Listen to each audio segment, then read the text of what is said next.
is Tansey Moore, and I'm the Climate Change Specialist for the 1854 Treaty Authority.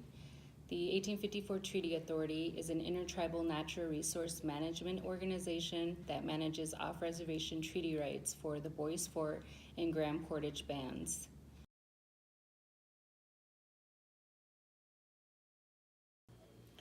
So I had previous work experience in the West Coast and then also here in the Midwest.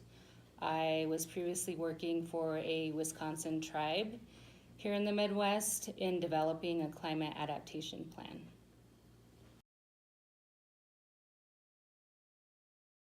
It talks a lot about like environmental justice, and so I thought about it and was thinking about how climate change affects tribal communities, and how they're the ones who didn't create climate change, yet they're the ones who are suffering the most consequences because of it.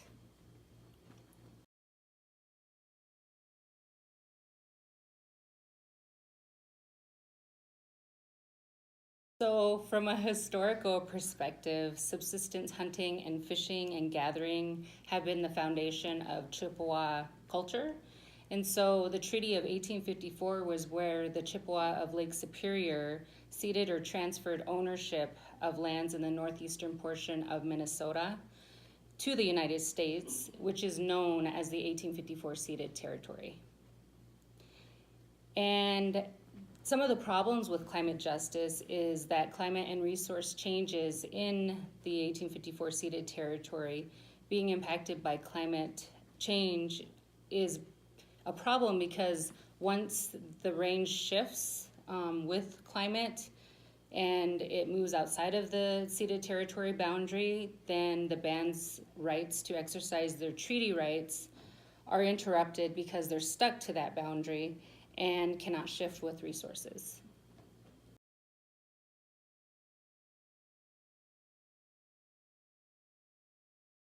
So according to our vulnerability assessment and adaptation plan, we've identified focus species that are culturally important to the bands in the ceded territory.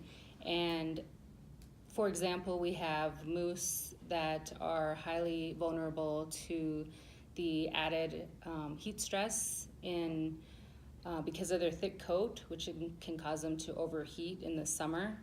And that also, the warming conditions are good conditions for ticks, which are, that means that there's earlier snow loss, and the moose are rubbing and tending to these irritated areas rather than eating. So they are very vulnerable to different predators and parasites and other infections. Paper birch is also highly vulnerable and is a boreal tree species and is at the southern limit of their range, and will have difficulty with overall warming that is expected in the region. And these are important species because the bands utilize the paper birch for canoes, shelter, and is a preferred firewood. And then wild rice is a medium vulnerability, but it is at the southern edge of its range, and there's a concern that the increasing temperatures could lead to a shifting of wild rice outside of the Great Lakes region and the 1854 ceded territory in particular.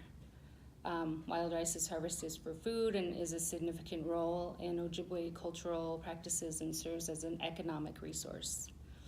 Wild rice lakes are being impacted through more frequent storms and wind events that can blow down wild rice during the standing stage of the growth cycle. And there is heavy precipitation that are happening more frequently that are uprooting wild rice plants.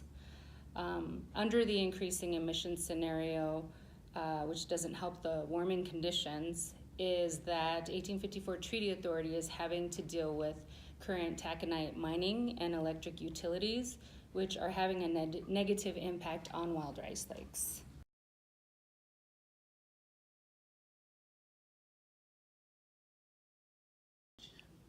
So education and outreach is a big component to our climate change program, and we have been invited out to K through 12 schools in the ceded territory, and we're able to provide education to not only K through 12 schools, but we've also been invited to college classes, to public and community events.